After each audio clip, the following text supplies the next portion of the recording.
Olá, boa noite, pessoal. Espero que todos e todas estejam bem e preparados para a live show de hoje, com três pessoas especiais para tratar de um tema tão pulsante vamos dizer assim, no ambiente de reforma tributária que esse país vive desde de 2023. Nós temos hoje como convidado o professor André Félix Ricota, professora Flávia Helena, o professor André Figueiredo. Ah, Antes de mais nada, em nome da instituição, do professor Paulo de Barros Carvalho, do professor Robson Maia Lins, do IBET Rio de Janeiro, da sua coordenação, do professor Paulo Souto, professor Paulo Aires. Também, em nome da professora Priscila, eu agradeço imensamente a presença de vocês para participar aqui, vamos dizer assim, de uma das pontas do nosso projeto institucional sobre a reforma tributária. Vou fazer uma breve leitura aqui do currículo de vocês para a gente não perder tempo nenhum, certo? Especialmente porque o palestrante de hoje é uma pessoa dedicada ao assunto e a todos os projetos que a gente vem produzindo, né? Então, não posso deixar o pessoal perder um minuto aí da sua fala. Então, nós vamos receber hoje o professor André Félix Ricota, que é advogado, doutor e mestre em Direito Tributário pela PUC, coordenador do curso de especialização do IBET, Unidade de São José dos Campos, professor conferencista do IBET, coordenador do curso de extensão tributária sobre o consumo do IBET, e professor lá também, e presidente da OAB Subseção Pinheiros. Contaremos também com a especial presença da professora Flávia Helena Gomes, né, e do professor André Figueiredo, que compõem o grupo que a gente chama Grupo de Reforma em Perspectiva, onde nós estamos lendo ali, né, os dispositivos da Lei Complementar 214, para desenvolvendo no ambiente aí dos professores seminaristas do IBET, vamos dizer assim, massa crítica e a respeito desse novo cenário que se avizinha. Professora Flávia Helena Gomes é advogada, graduada em Direito pela UEL, nossa querida UEL, especialista pelo IBET, mestre pela UEL, professora de seminário do IBET Londrina, professora na pós-graduação de Direito Tributário, Compliance e Planejamento Fiscal pela PUC Paraná, campus de Londrina, EAD. Também contamos aí com a participação do professor André Luiz Figueiredo Rosa. Hoje a gente está coberto de Andrés aqui, né, Olavo? Uma coincidência. Professor André Luiz, pessoal, ele é auditor fiscal da Secretaria de Fazenda do Espírito Santo, conselheiro do Conselho Estadual de Recursos Fiscais, também do Espírito Santo, especialista pelo IBET, mestre em Direito Processual Civil pela Universidade Federal do Espírito Santo, doutorando em Direito Tributário pela PUC São Paulo, professor de seminário do IBET Vitória, Espírito Santo. Eu acho até engraçado a gente colocar, né? Alguns estados a gente menciona como se as pessoas não fossem saber a qual estado a cidade se refere. Mas eu já notei, André, que eu tenho esse tique. Alguns eu falo, outros eu não falo. Mas sei lá por que isso, né?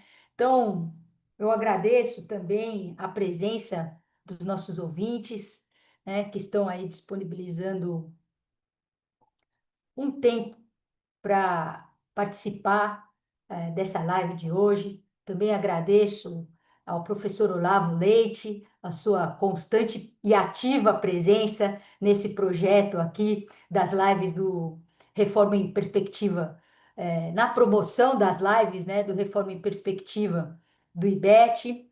E sem mais delongas, Ricota, vou te chamar de Ricota, cara. Não vou conseguir te chamar de professor, de Nada, André sem frescura. Félix. A palavra é sua. Se precisar de alguma coisa, eu estou por aqui, tá bom? Fica à vontade e, mais uma vez, muito obrigada por estar conosco nessa noite. Eu que agradeço o convite, Camila. Não vou te chamar de vergueiro, como você falou que te chamavam no colégio. Agradeço a toda a família Ibete, a Priscila, o Robson pelo convite, ao Olavo por toda a organização, ao meu xará André Figueiredo, a Flávia Helena e a todos aí que estão presentes aí na nossa live, né? O tema é não cumulatividade na reforma tributária, a gente já tem um ponto de partida. A não cumulatividade não é nenhuma novidade no nosso sistema jurídico tributário. Aliás, o IVA não é nenhuma novidade no nosso sistema tributário, né? Quando instituir o ICM, a ideia era criar um IVA. Só que optaram em fazer sobre operações mercantis e deixar a prestação de serviço fora dessa sistemática.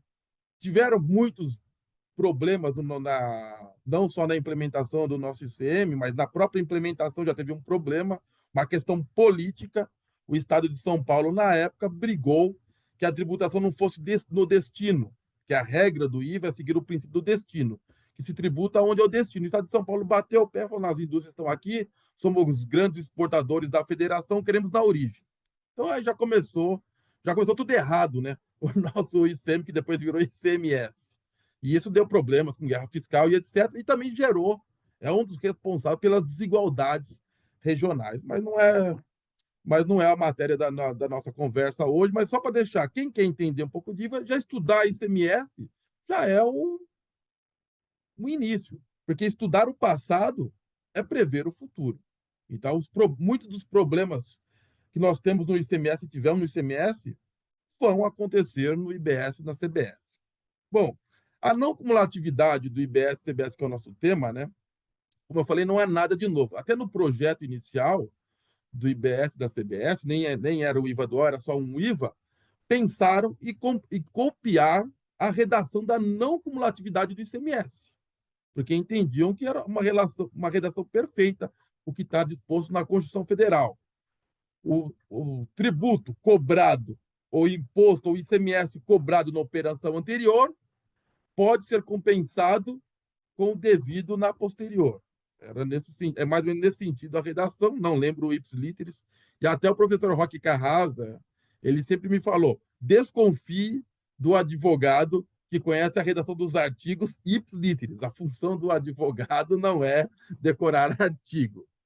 Mas temos a não cumulatividade do IBS e CBS, alteraram a redação, e eu entendo que para melhor. Então, está lá no artigo 156A da Constituição Federal, que a lei complementar que instituirá o IBS e a CBS será que o tributo será informado pelo princípio da neutralidade. Então, isso foi uma conquista dos contribuintes, não estava na PEC 45 a previsão do princípio da neutralidade fiscal, e isso vai dar uma diferença tremenda para a não cumulatividade do ICMS. Na não cumulatividade do ICMS, que é basicamente o imposto que incidiu na operação anterior, você pode compensar os devidos na posterior, sofreu uma série de restrições ao direito ao crédito. A ideia inicial, a ideia do IVA, é que o crédito seja pleno, o direito ao crédito pleno. O ICMS sofreu uma série de restrições e a lei, porque tinha um dispositivo na Constituição Federal, não tem na Constituição Federal, no artigo 155, parágrafo 2º, inciso 12, eu não me lembro a linha agora, que estabelece: cabe à lei complementar dispor sobre compensação. Com isso, a lei complementar, a Lei Candir 87/96, começou a estabelecer uma série de restrições ao crédito e veio aquela discussão de crédito físico e crédito financeiro do ICMS. E venceu, todos nós sabemos, a teoria do crédito físico. Somente o que está envolvido no processo produtivo e de comercialização dá direito ao crédito.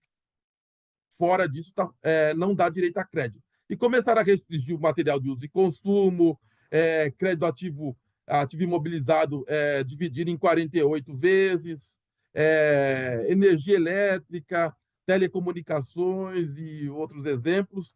E o Supremo Tribunal Federal acabou decidindo, agora eu não me lembro o número, eu tenho até aqui, e isso é importante a gente ter em mente, que o princípio da não cumulatividade do ICMS não é uma norma de eficácia plena, é uma norma de eficácia contida. E pode o legislador complementar, estabelecer como bem entender as restrições ao direito ao crédito do ICMS. É o tema 346 do STF, o leading case é o RE 601967, justamente que falava da questão que eles foram prorrogando o direito ao crédito do material de uso e consumo. Com isso, na não cumulatividade do IBS e CBS, também tem essa disposição, que cabe à lei complementar dispor sobre a não cumulatividade do IBS e CBS. Nesse sentido, a jurisprudência do STF, que dispõe que o princípio da não cumulatividade do ICMS é uma norma de eficácia contida e pode o legislador complementar dispor como bem entender sobre a compensação, como ficará no IBS e CBS? No meu modo de ver, não poderá ser aplicado esse entendimento do STF na não cumulatividade do IBS e CBS, porque o IVA, o nosso IVA do OIBS será informado pelo princípio da neutralidade fiscal. E o princípio da neutralidade fiscal ele tem eficácia e aplicabilidade observando dois outros princípios. Então, o princípio da neutralidade fiscal é o princípio norteador, é o feixe de aplicação das demais normas jurídicas do subsistema, se podemos dizer assim, IBS-CBS. O que é o princípio da neutralidade fiscal? Para ter a neutralidade fiscal é que o tributo não seja o mais lógico, a palavra já estabelece, seja o mais neutro possível. É óbvio que não existe tributo neutro, o tributo gera algum efeito. E essa neutralidade você alcança pelo princípio da igualdade e da não cumulatividade, o direito ao crédito pleno.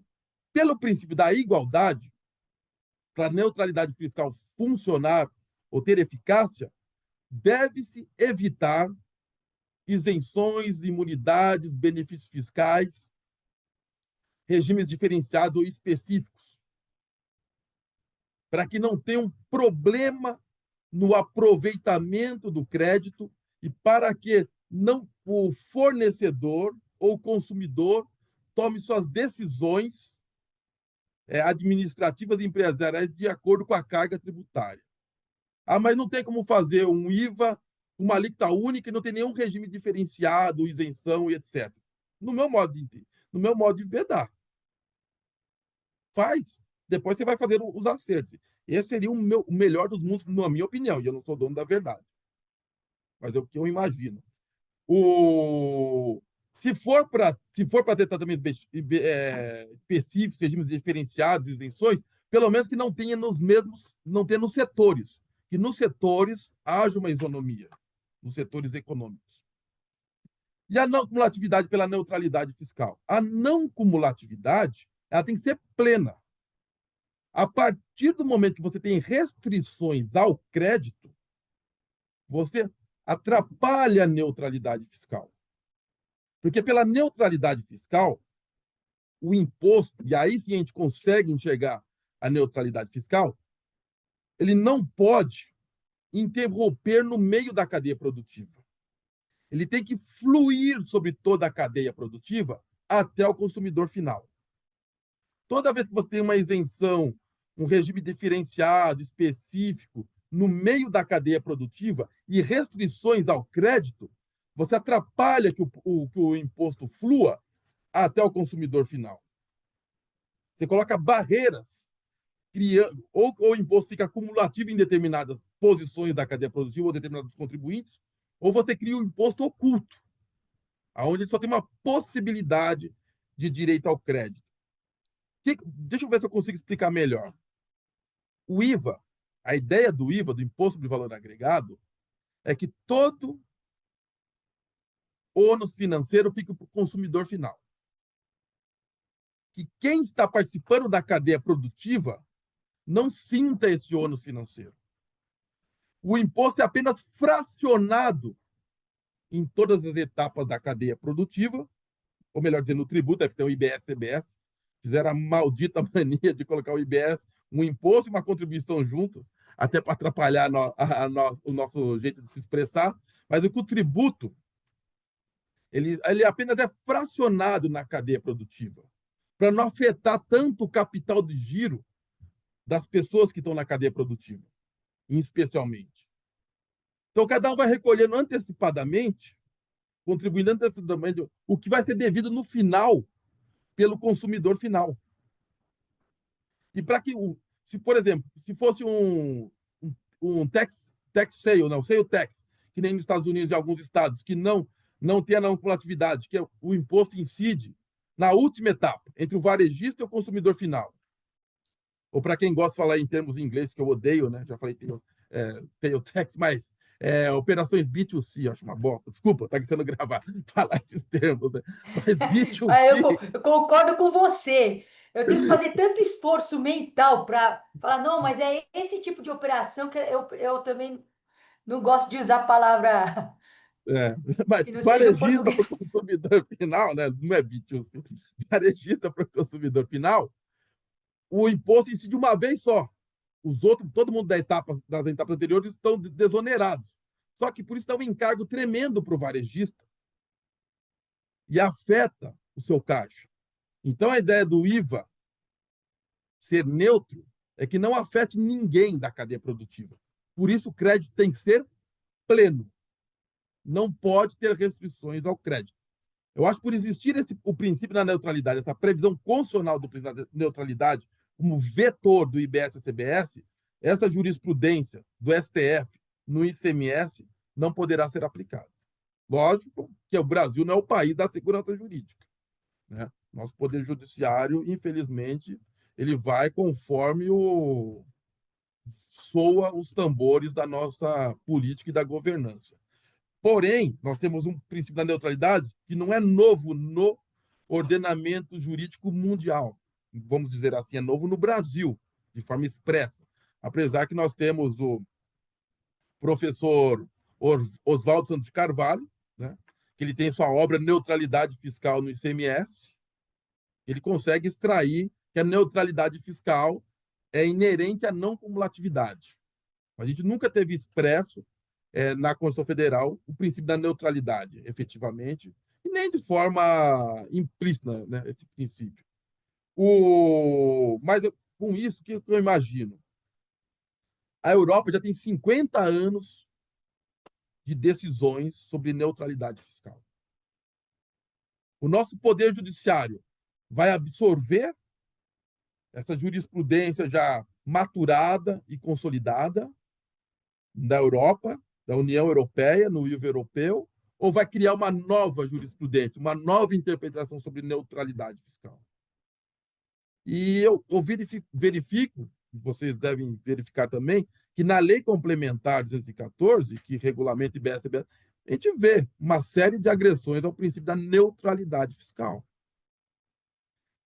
E a tendência, conhecendo o histórico do legislador brasileiro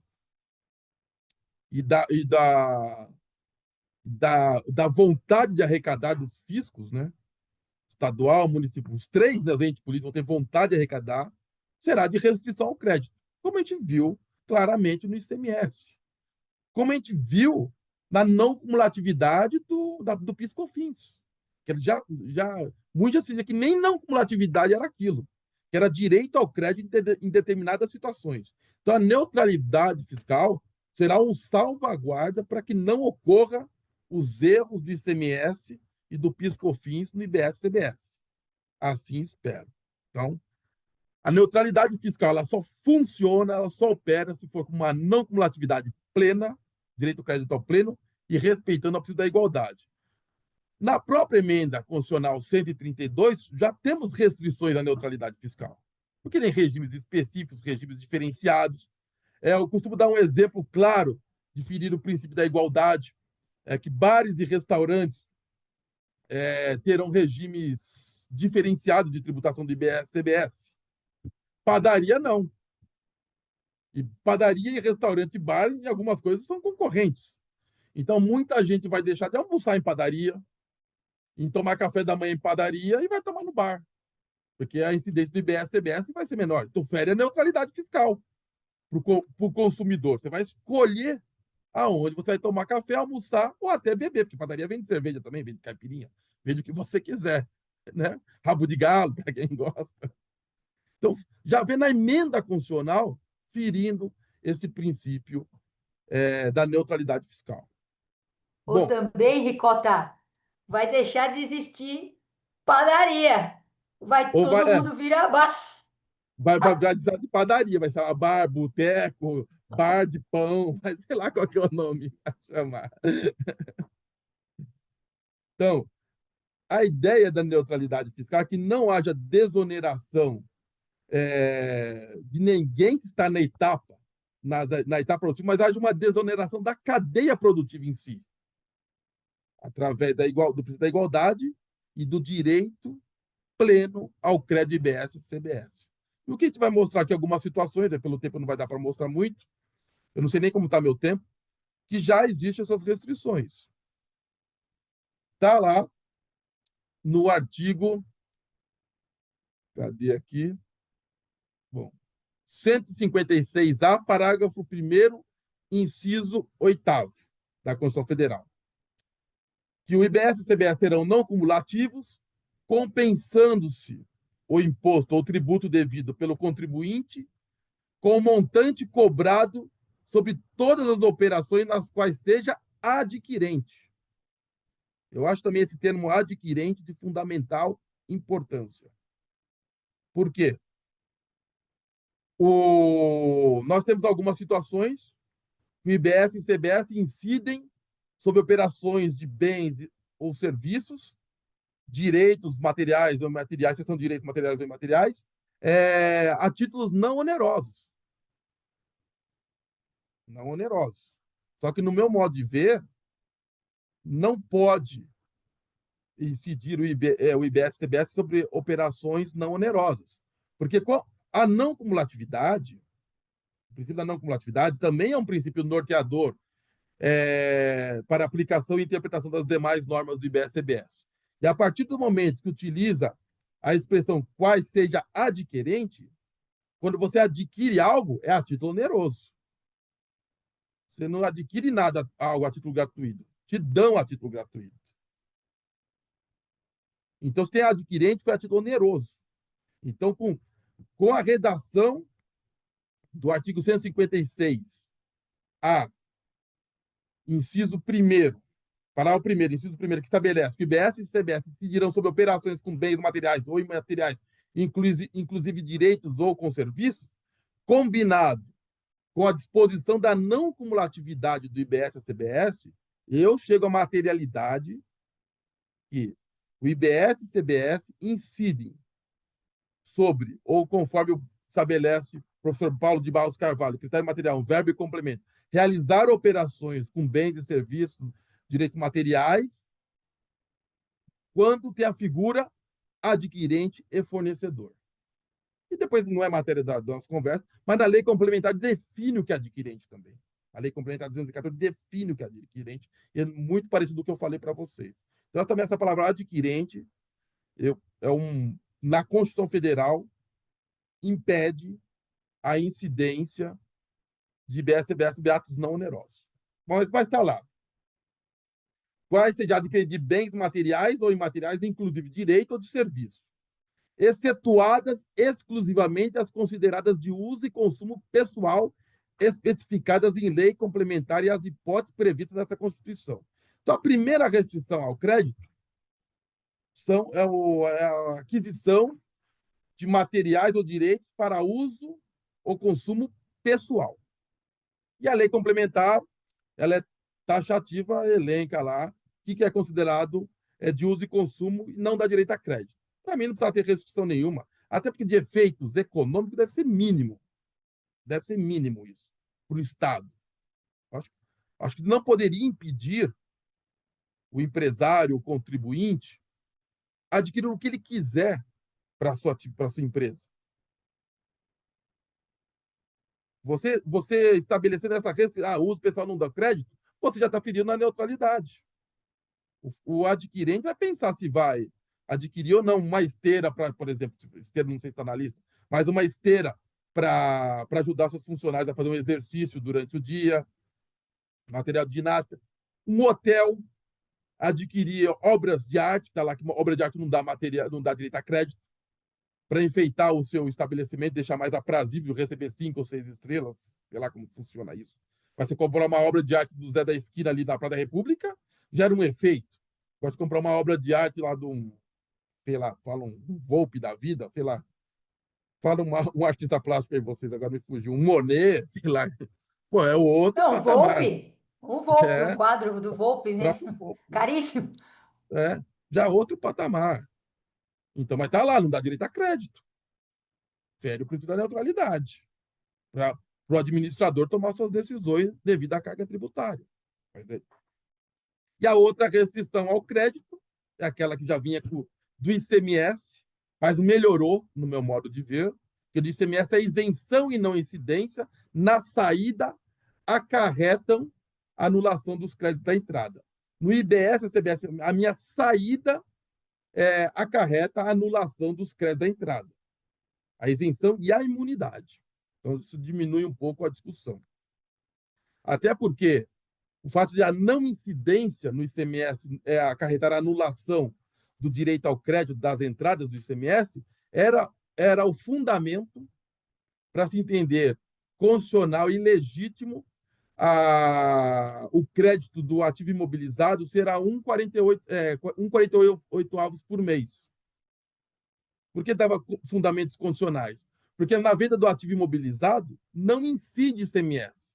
Então já se prevê, como não vai incidir ICMS na venda do ativo imobilizado, você é obrigado a estornar o crédito da entrada. Porém, eu te dou um benefício legal. Você pode fazer esse crédito a 1,48 avos por mês. Então, tem 4 anos aí para fazer seu crédito. Então, tirando a não incidência, mudando para a imunidade, melhorou, no meu modo de ver, e o ativo imobilizado está protegido. Tem que dar direito a crédito. Não vai ser mais uma desculpa isso, que como não incide na saída, eu sou obrigado a estornar o crédito da entrada. Então, nós temos 3 restrições aí ao crédito do IBS-CBS. Aquisição de uso ou consumo pessoal, a isenção e a imunidade. É lógico que a entrada, quando eu compro um produto isento ou imune, não me dá direito a crédito. Então, essa redação do inciso 1º do parágrafo 7º é mera redundância, que a isenção ou imunidade não implicarão crédito para a compensação com o montante devido nas operações seguintes. É óbvio que o primeiro requisito para dar direito a crédito é que o tributo IBS incidiu na operação anterior. No texto condicional está escrito o montante cobrado nas operações anteriores, dão direito ao crédito para o adquirente abater das operações posteriores. Mas o montante cobrado, isso também já vem do ICMS, essa construção, se interpreta como incidiu na operação anterior, incidido na operação anterior. Por que incidido? Porque não pode o contribuinte ficar preso ao seu direito a crédito se o seu fornecedor pagou o tributo ou se o Estado ou ente político, a União Federal, os Estados cobraram o tributo devido.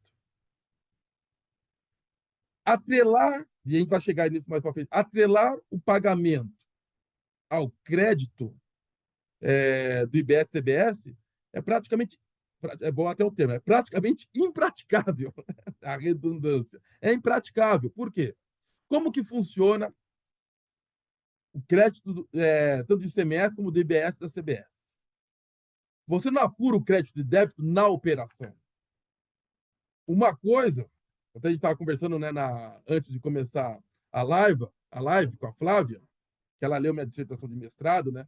E depois eu publiquei um livro, está na segunda edição, que é a Manual da Não Cumulatividade do ICMS, a regra matriz do direito ao crédito do ICMS. Uma coisa é o crédito, o direito de você escriturar o crédito. Então, isso ocorre por operação. Todas as minhas operações, aquisições, que incidirem em IBS e CBS, eu vou lá escriturar. Eu vou tomar o crédito.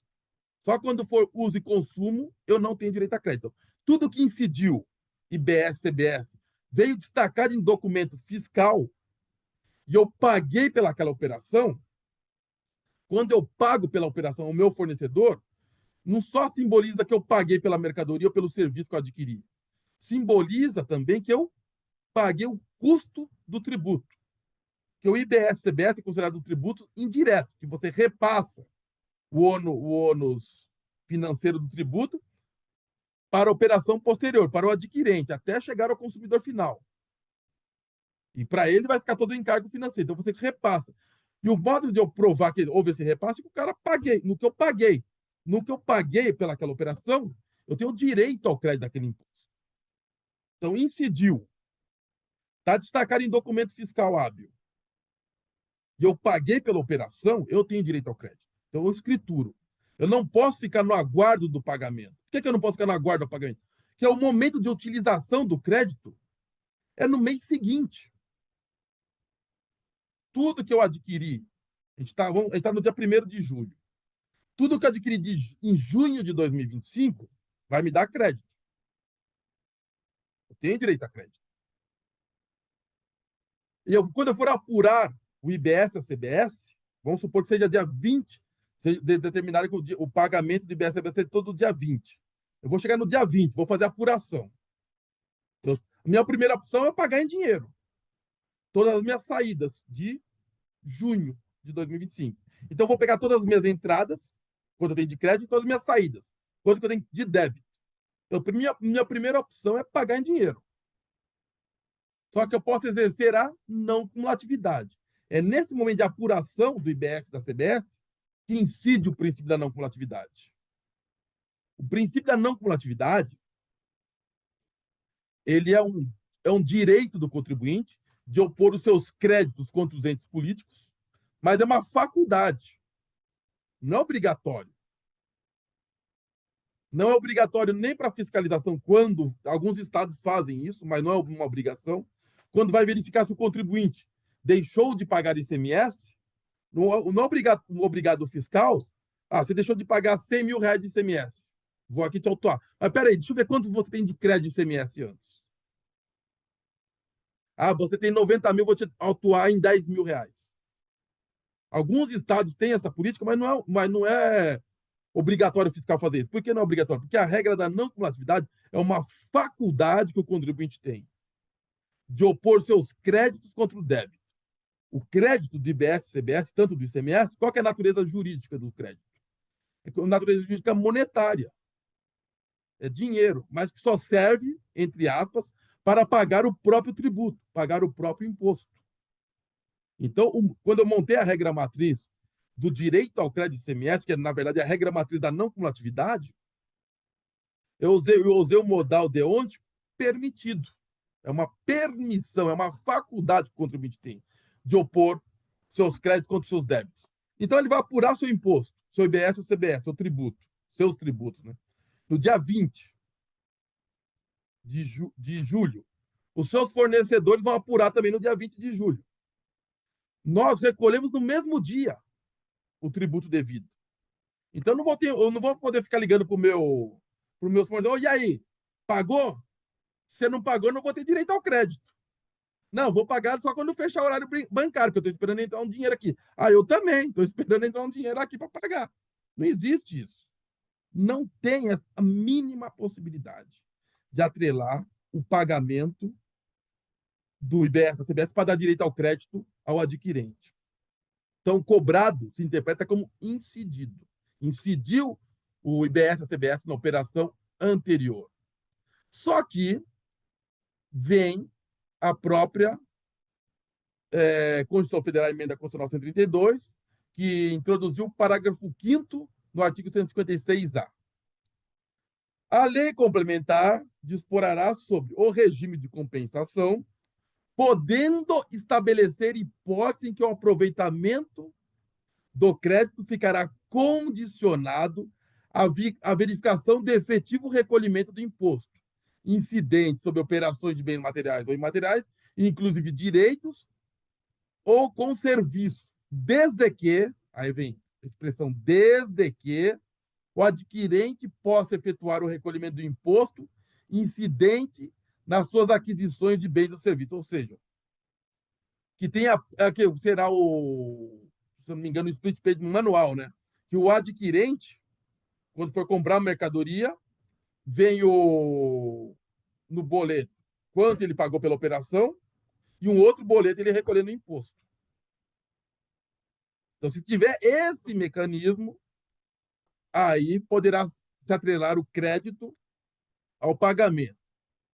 Ou, a outra hipótese, o recolhimento do imposto ocorra na liquidação financeira da operação. E daí é o split payment que a Receita Federal, que o secretário da Reforma Tributária vem vendendo para nós, que na hora do pagamento, o split payment, que é a divisão de pagamentos, né?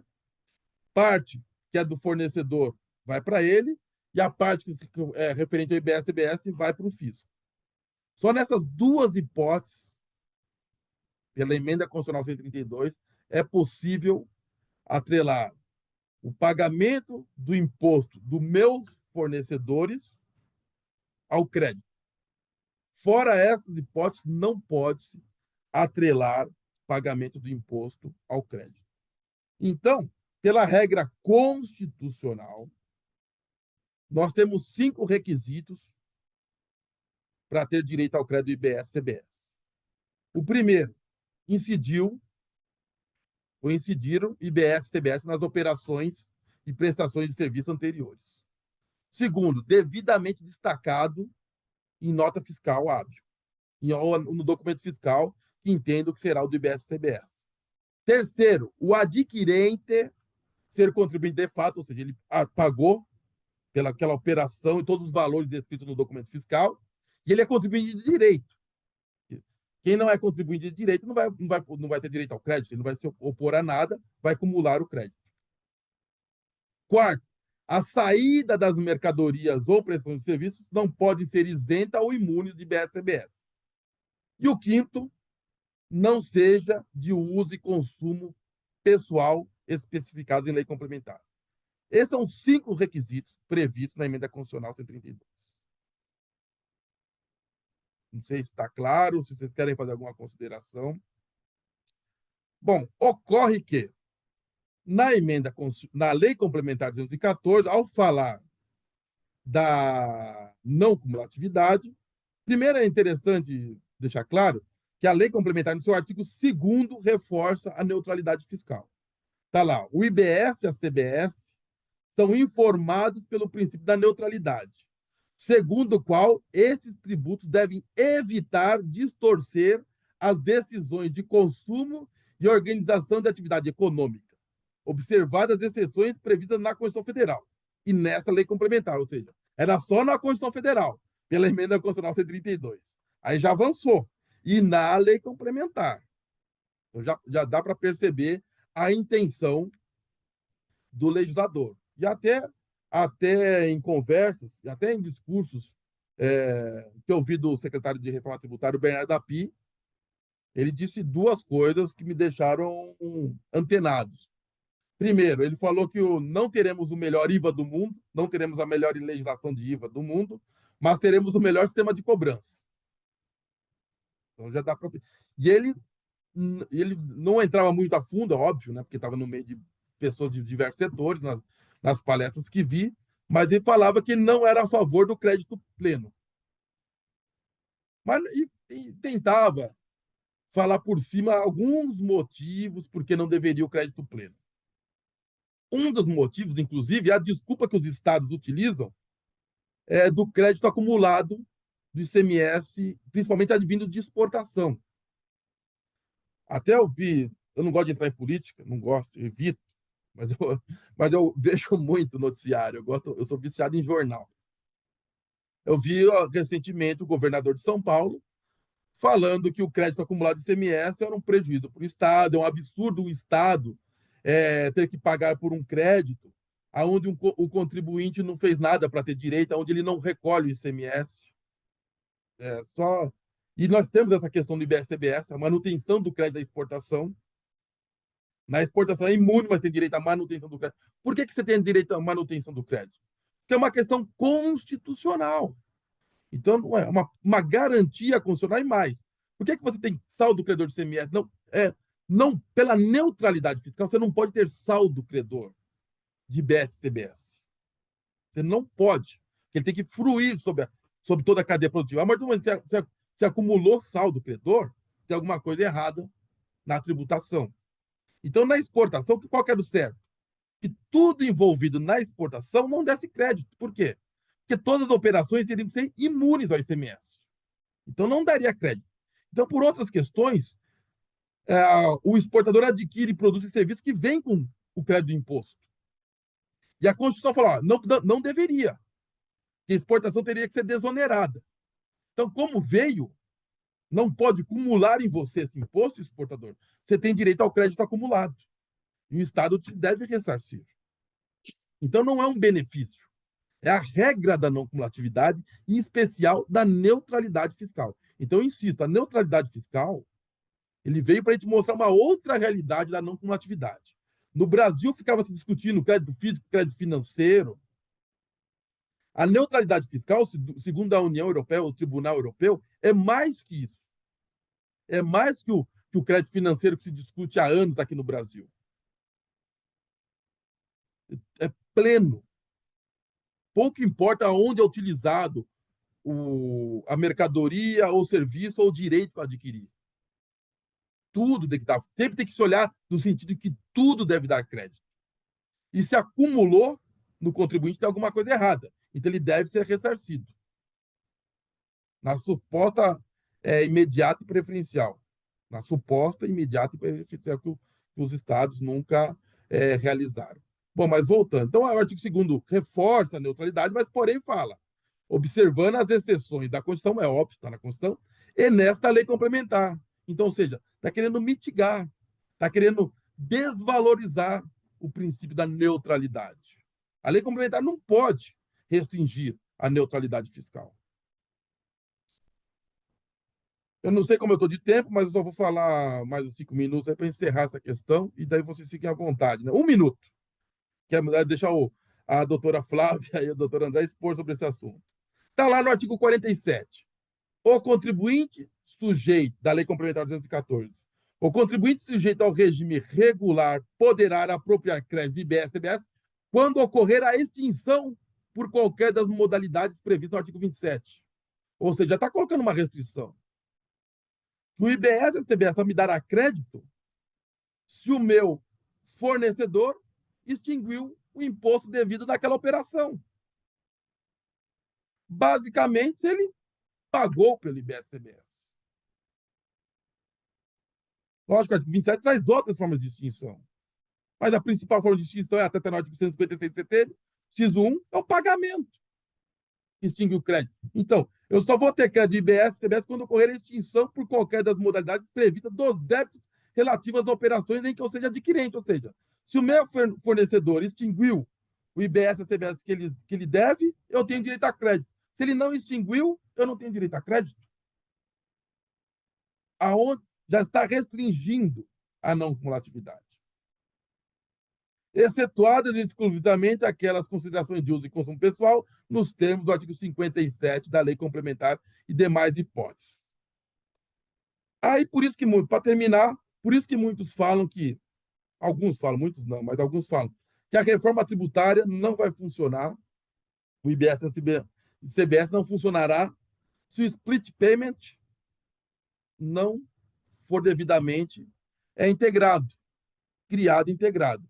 Em especial na forma que eles chamam de smart, ou inteligente, onde no momento da operação já faz a apuração de crédito e débito. Se o split payment funcionasse na forma smart ou inteligente, como está na legislação, na lei complementar, inclusive, aí muda toda a regra da não cumulatividade. Que eu falei para vocês que era no momento da apuração do imposto, não vai ser mais no momento da apuração do imposto, vai ser em todas as operações, já vai incidir a não cumulatividade, já vai ter esse encontro de contas entre créditos e débitos. E muda também o modal permitido. Vai ser o modal obrigatório. Beleza? Eu acho que é o que eu teria que expor para você, teria mais coisa para falar sobre o assunto, mas eu acho que já estão cansados. E se tiver alguma dúvida, eu estou à disposição de você. Não, cansados de te ouvir é impossível, Ricota. Cada vez que eu te ouço tratar desse tema, eu destaco um ponto novo aí de aprendizado.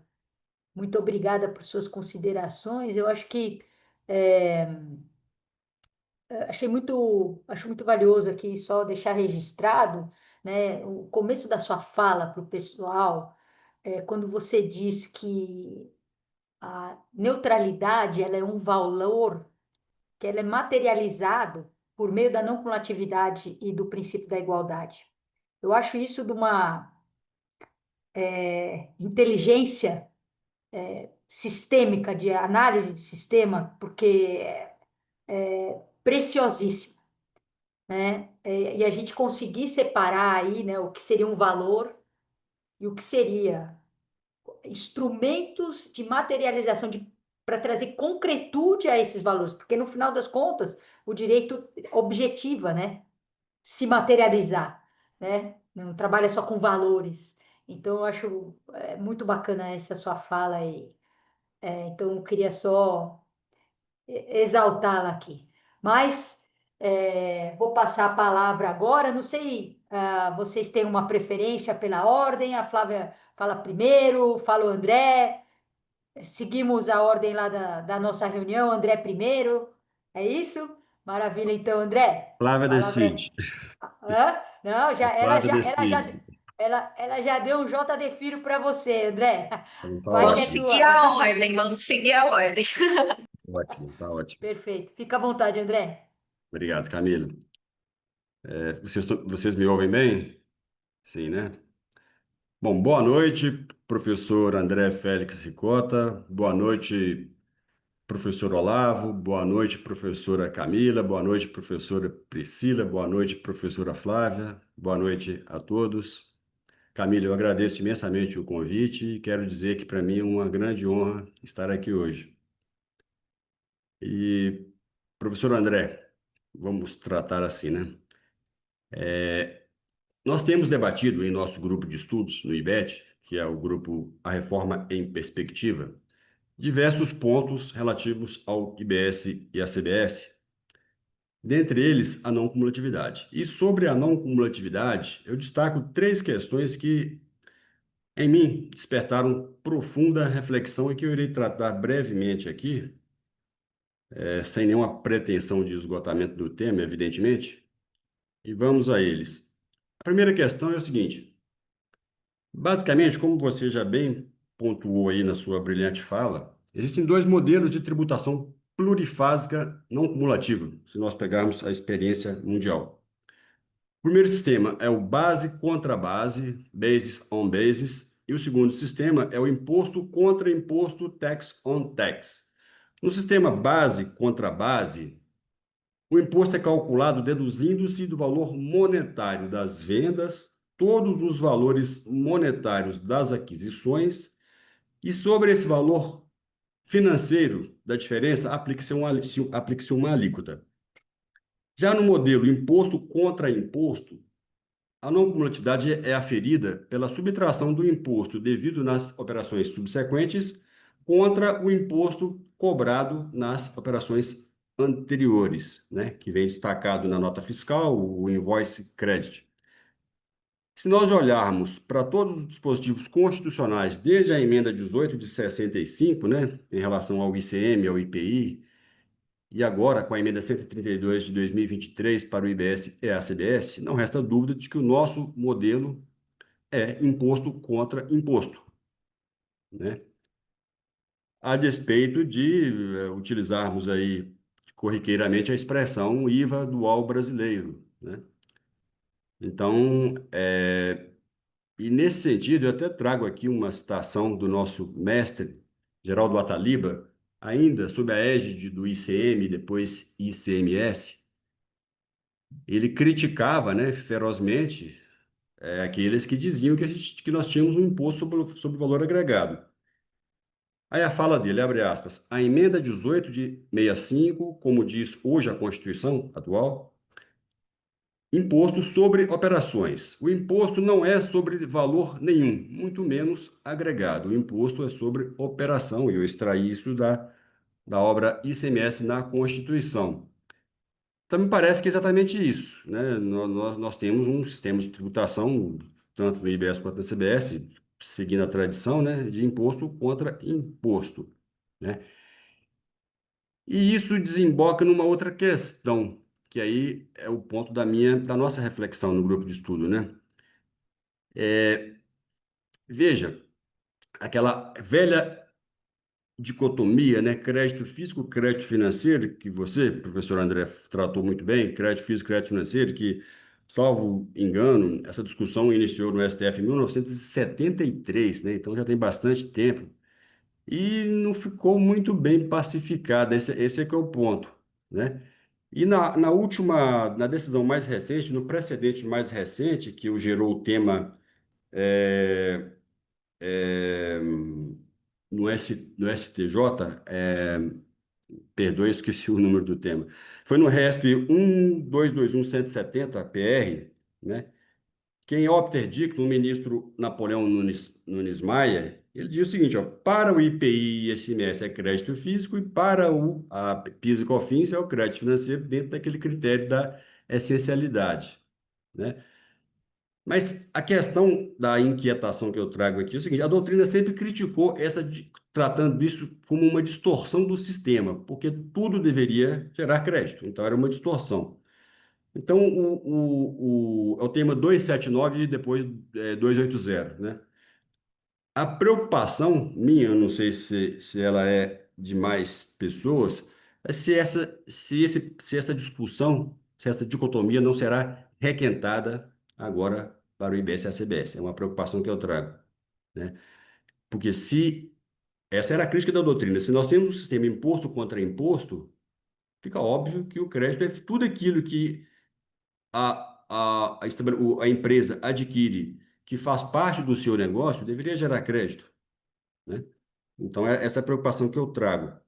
A segunda questão, rapidamente, é uma possibilidade que no grupo de estudos a gente debateu bastante, da inconstitucionalidade dos artigos 44 e 54 da Lei Complementar 214 de 2015. Desculpa, 2025. Por qual razão? Veja, o 54 ele traz uma norma de decadência do direito de crédito. Eu vou ler. 54. O direito de utilização dos créditos, o direito, né, extinguir-se-á após o prazo de 5 anos, contado do primeiro dia do período subsequente. Importou aquela regra do 1731 do CTN, né? Mas veja, quando nós olhamos para a Constituição, 146, 3b, cabe à lei complementar estabelecer normas gerais sobre decadência. Ocorre que, quando nós falamos de lei complementar de norma geral prevista no 146, 3b, estamos falando de ordem jurídica geral. Porém, a Lei Complementar 214 de 2025, a despeito de ser também lei complementar, a meu ver, ela é uma norma de ordem jurídica parcial. Então, melhor dizendo, não deveria estar tal regra no CTN? Eu entendo que sim, seria um ponto de arguição da validade dessa norma perante a Constituição.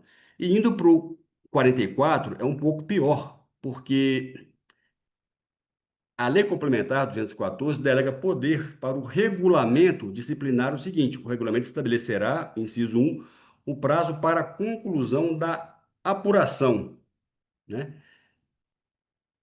O período de apuração já está definido no 43, que é mensal.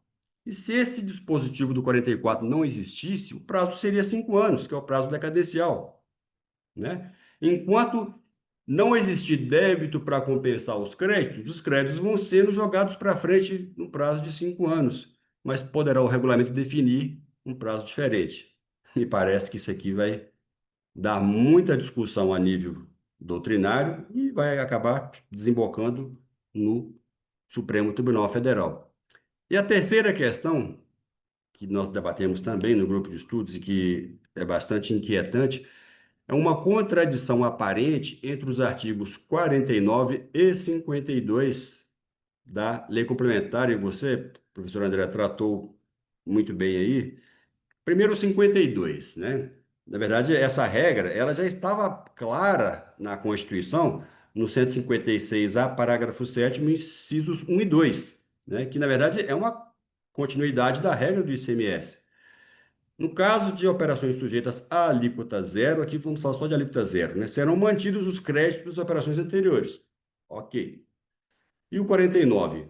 As operações, aí trata, imunes, isentas ou sujeitas à alíquota zero, ou diferimento ou suspensão, não permitirão a apropriação de créditos pelos adquirentes. Ora, de qual adquirente nós estamos falando?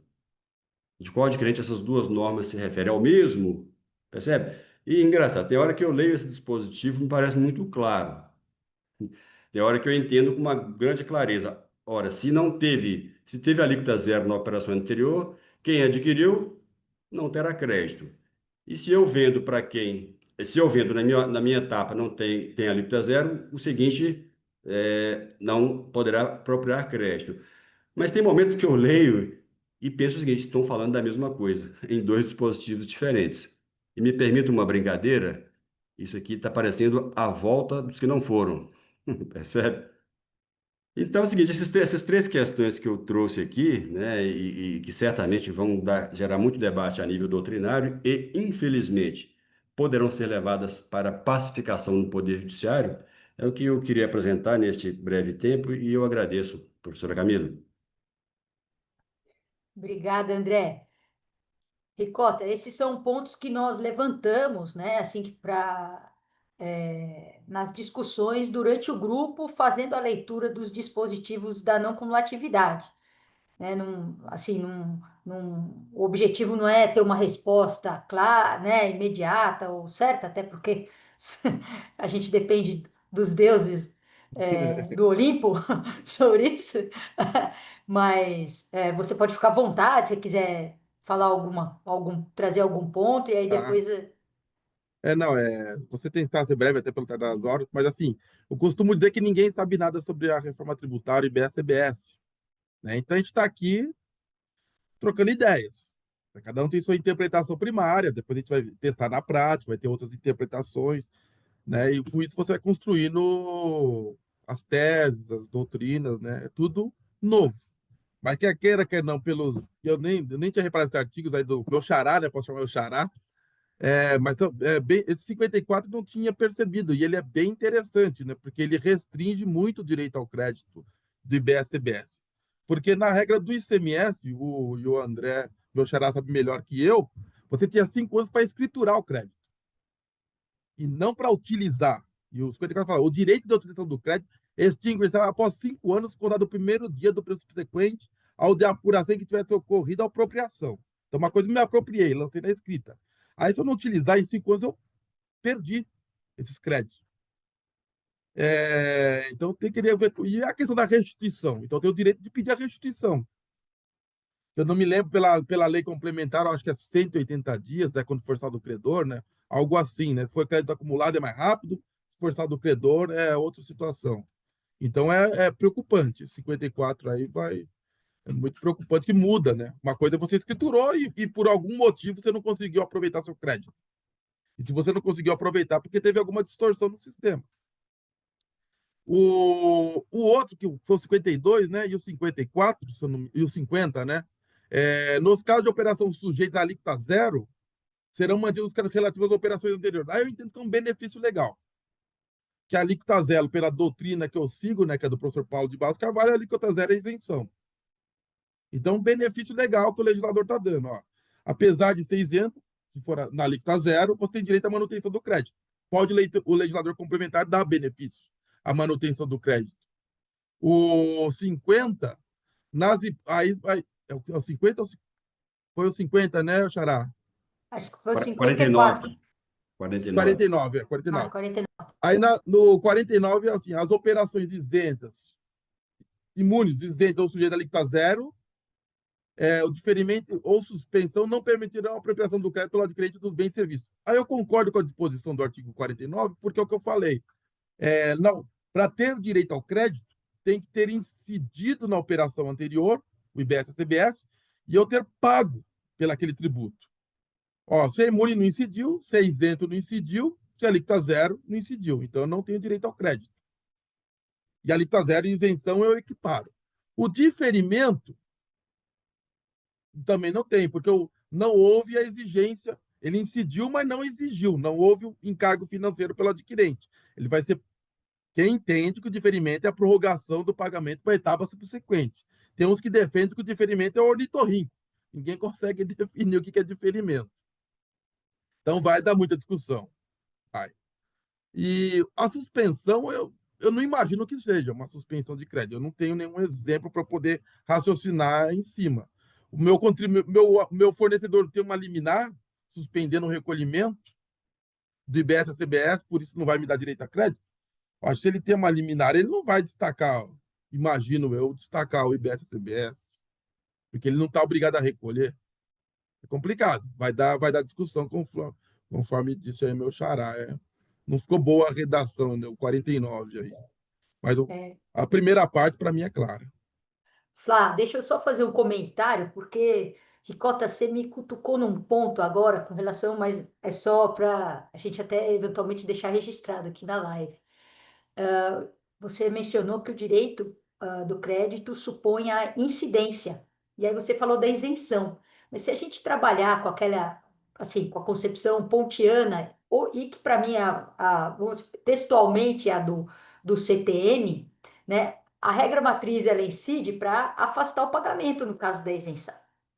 Será que a gente poderia ter, estou jogando aqui para cima, né? Eu sei que não é esse o que está Não, consolidado, mas será perfeito. que, Mas, que então, é, vamos adotar, se a gente adotar a corrente que sim, você segue, a pontiana. Vem a norma é, que incidiu, mas deveu, mas que impede o pagamento. é, Qual que é o segundo requisito? É o terceiro requisito, que eu tenha pago. pago, O segundo é que ele venha certo, destacado na nota fiscal. Já não vai vir, porque certo. está Já isento, não não vai vai vir vir, então destacado. tá. E o terceiro é que eu tenha pago pelo Não, imposto, pelo perfeito, tributo que incidiu na operação perfeito. anterior. Então, por uma outra Na corrente, ve- É, não dá crédito. não basta o critério da incidência, tá Não certo, você dá. tem razão, você até mencionou isso. Então tá, brigadão. Então agora, Flá, é a sua vez. Olá, boa noite a todos.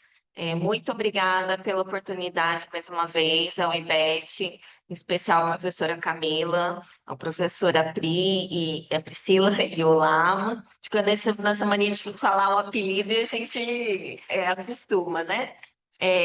Também agradeço muito a oportunidade de estar aqui com o André Figueiredo, que a gente vem conversando muito sobre esse tema e tem sido muito enriquecedor, não só com ele, mas também com o grupo da Reforma em Perspectiva. E ouvir o professor André Ricota, assim, é uma felicidade imensa, um aprendizado muito constante, né? A gente lê e ouvir, aprende-se muita coisa. Eu fui até anotando aqui para agregar com os nossos estudos. Como o André colocou, a gente debateu no nosso grupo de estudos da Reforma em Perspectiva, que tem sido muito rica, né, essa discussão, e como todos bem colocaram, é um desafio a gente interpretar e tentar entender, né, as disposições da reforma tributária. Então, nós precisamos unir forças, é isso que a gente está fazendo, né? E aí eu também destaquei alguns pontos desse debate para a gente poder conversar aqui. O primeiro ponto, eu acho que linka muito com a fala do professor André, de que, da mesma forma que havia a Constituição previsto para o ICMS, a Constituição também previu para o IBS-CBS que cabe à lei complementar trazer o regime de compensação, né? E quando a gente fala do regime de compensação como um todo, nós temos vários elementos que vão interferir nesse aspecto. E a Lei Complementar 214 de 2025, no artigo 53, ela vai dizer que os créditos apropriados de BS e CBS, apropriados em cada período de apuração, poderão ser utilizados na seguinte ordem, mediante a compensação com débitos de períodos anteriores, vencido, não extinto e não inscrito, que é o inciso 1, com débitos de BS e CBS do mesmo período de apuração, né? Observada a ordem cronológica do inciso 1 do parágrafo único do artigo 27, que fala sobre as hipóteses de extinção, e também com débitos de ICMS, IBS e CBS decorrentes de fatos geradores de períodos subsequentes. Também observada a ordem cronológica do inciso 1 do parágrafo único do artigo 27. E aí, destacando esse artigo 27, parágrafo único, inciso 1, ele fala que dentro da compensação, né, dessa fase do regime de compensação, os débitos serão imputados na ordem cronológica, né? Então, nós temos aí, dentro da situação da apuração de créditos de IBS, CBS e sua utilização, um questionamento que já foi colocado na fala do professor André, que nos suscitou um debate, que não existe muito claro a opção pelo contribuinte na utilização do crédito do IBS-CBS, diferentemente de ser um direito, uma faculdade em relação ao ICMS. Para o IBS-CBS, existe essa vinculação à ordem cronológica e, né, de certa forma, acaba resultando numa compensação de ofício, né, porque não é uma liberalidade do contribuinte optar pela forma como ele vai utilizar os créditos apurados. E aí, quando o artigo 156-A, parágrafo 5º, inciso 2, remete ao regime de compensação, nós destacamos alguns elementos aqui que eu tentei condensar, né? Um primeiro momento, nós temos a forma de apurar e apropriar o crédito, né? Que aí entra a possibilidade de se exigir ou não o efetivo recolhimento do débito, dada a discussão que já foi feita aqui, a forma de utilização desse crédito, que pode ser tanto por meio da compensação, quanto, havendo saldo remanescente, o pedido de ressarcimento, e até nós discutimos se o termo apropriado não seria a restituição, né, já que é algo que eu tenho como direito desse crédito apropriado. Né? Nós vamos ter a forma de imputação do crédito ao débito, né, que equivale a essa ordem cronológica, uma forma de compensação de ofício. O contribuinte ele não tem essa liberalidade em relação à forma de imputação. Também temos a norma que veda a transferência desses créditos, que é o artigo. Deixa eu só, eu coloquei aqui destacado.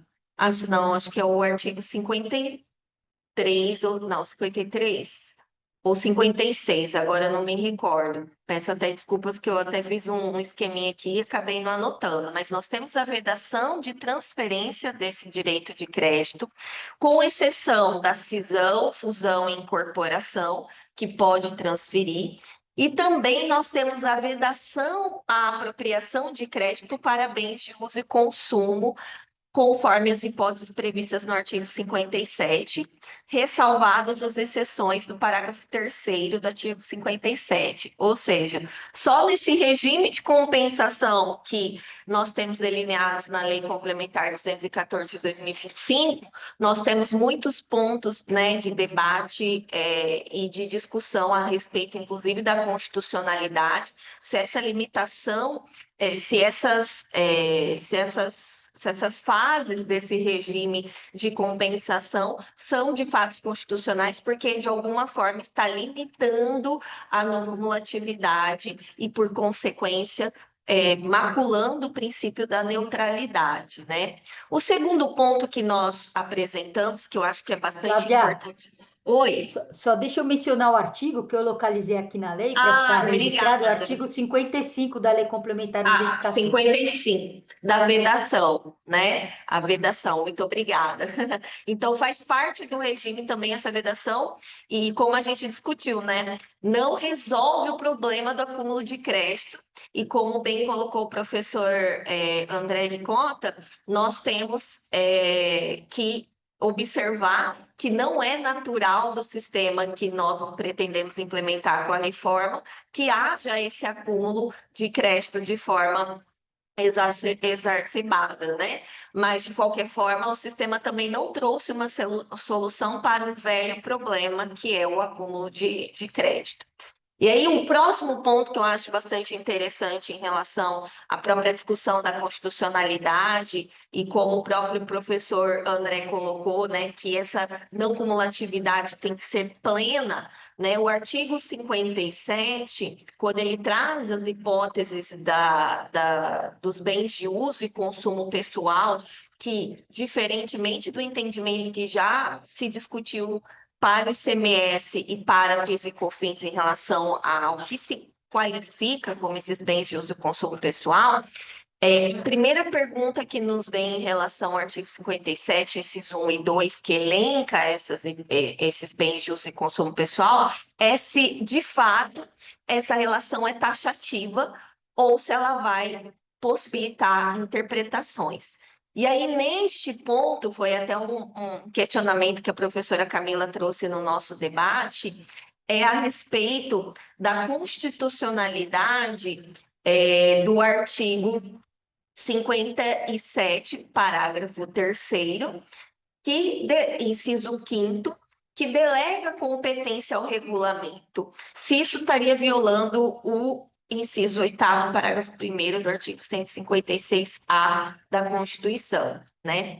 O artigo 57, parágrafo 3º, inciso 5º, dispõe o seguinte: não se consideram bens e serviços de uso e consumo pessoal, aqueles utilizados preponderantemente na atividade econômica do contribuinte, de acordo com os seguintes critérios. E aí o parágrafo 3º vai enfrentar todas as alíneas e incisos do artigo 57 caput. Mas ele traz um inciso que é este que a gente entende controverso em relação à sua constitucionalidade.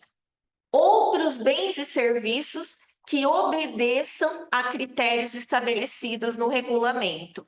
E aí, o artigo 156-A, parágrafo 1º, inciso 8º da Constituição, é muito claro que, quando se trata da não cumulatividade e das exceções a ela, que seriam os bens de uso e consumo pessoal, são aquelas especificadas em lei complementar ou na própria Constituição. Não há autorização para que haja disposição tanto a respeito das hipóteses que se qualificam como bens de uso e consumo ou a sua exclusão para o regulamento. Então, esse é um ponto de bastante atenção que nós suscitamos.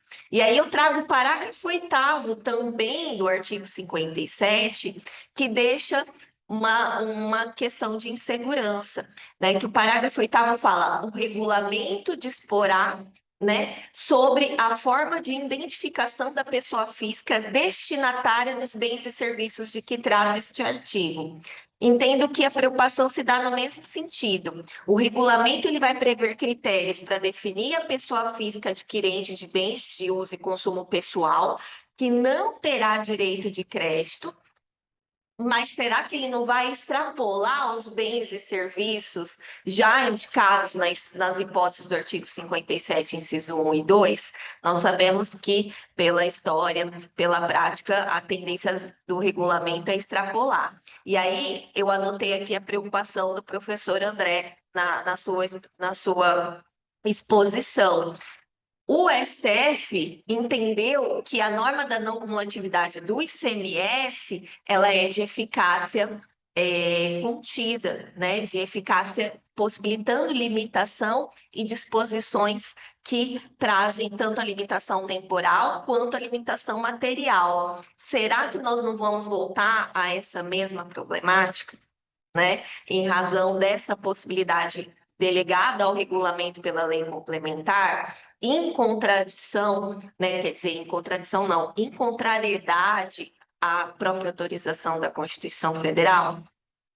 E, por fim, que eu fiz questão de falar e a professora Camila autorizou, é que eu fiquei indignada que nós não vamos enterrar a discussão do valor abaixo a discussão de valor abaixo ao de mercado, né? O artigo 57, inciso 2, quando ele fala dos bens de uso e consumo pessoal que não vão gerar o direito de crédito, ele destaca os bens e serviços adquiridos ou produzidos pelo contribuinte e fornecidos de forma não onerosa ou a valor inferior ao de mercado. E aí, ele também gera uma antinomia, porque, como até o professor destacou, nós temos que admitir o direito de crédito se eu tenho a incidência do IBS-CBS, se eu tenho destaque desse tributo no documento fiscal e se eu tenho pagamento pelo adquirente. Mas o artigo 5º da lei complementar, ela dispõe que o IBS e CBS também incidem sobre as seguintes operações: fornecimento não oneroso ou a valor inferior de mercado. E nós vamos voltar também à possibilidade de rediscussão e não vamos enterrar essa questão com a fiscalização. E a gente sabe que essa disposição ela vem de um intuito de trazer uma norma anti-elisiva, né? De situações que nós já acompanhamos também na fiscalização de operações que normalmente seriam utilizadas para se esquivar da incidência tributária.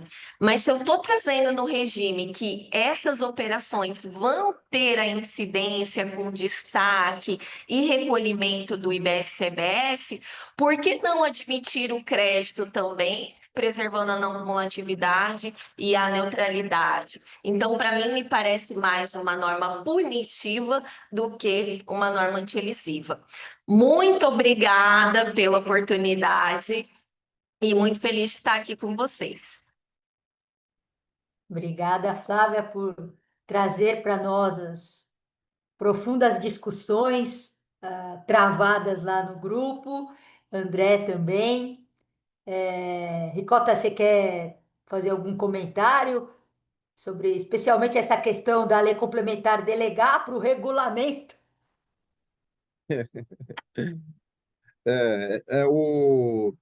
É impressionante, né? O que a gente aprende na faculdade não vale na prática, né? Eu sempre aprendi que o decreto cabe dar executoriedade à lei. Não pode o decreto avançar, né? Até o artigo 99 do CTN, se não me engano, o conteúdo e alcance dos decretos restringe-se aos das leis, em função das quais sejam expedidos. Não cabe ao decreto criar outras obrigações, normatizar, inovar no regulamento, no ordenamento jurídico. Só que é cultural aqui no Brasil.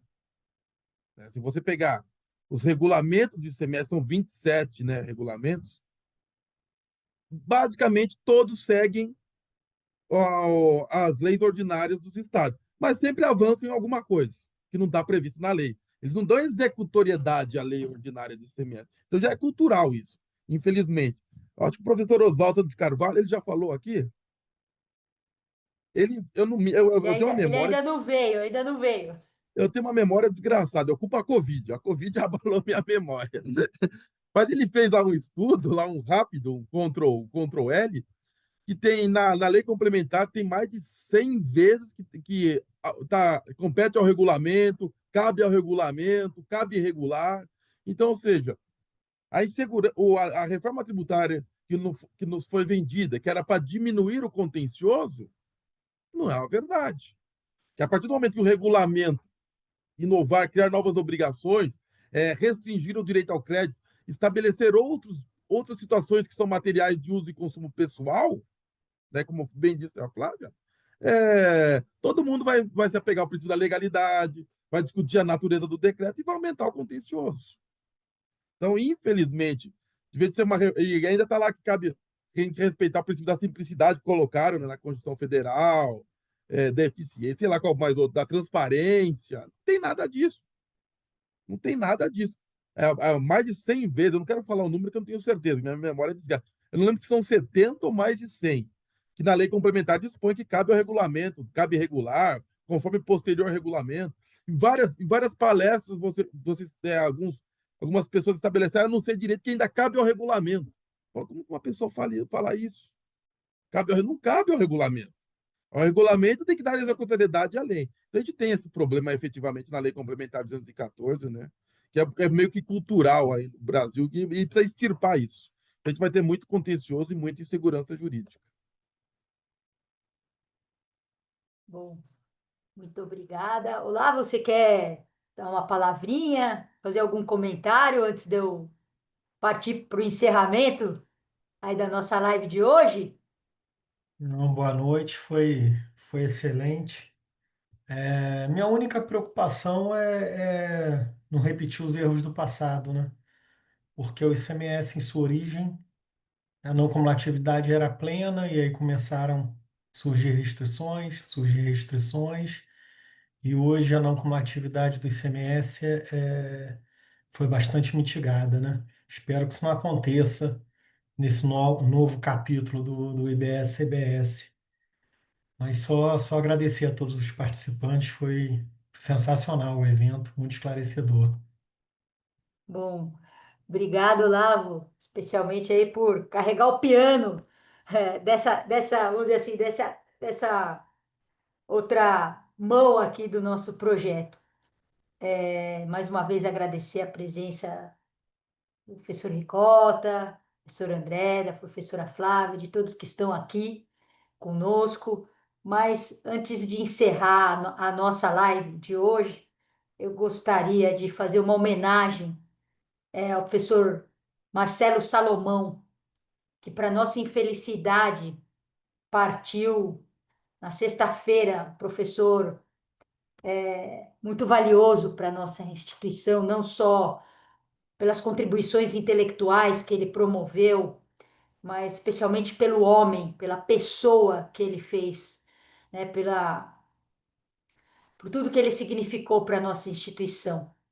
Então, eu gostaria que a gente, antes de desligar a live hoje, Olavo, nós fizéssemos aí um minuto de silêncio em homenagem a essa personalidade, ao pai, ao advogado, ao professor, ao sócio e ao amigo, acima de tudo, de todos nós, que sempre foi acolhedor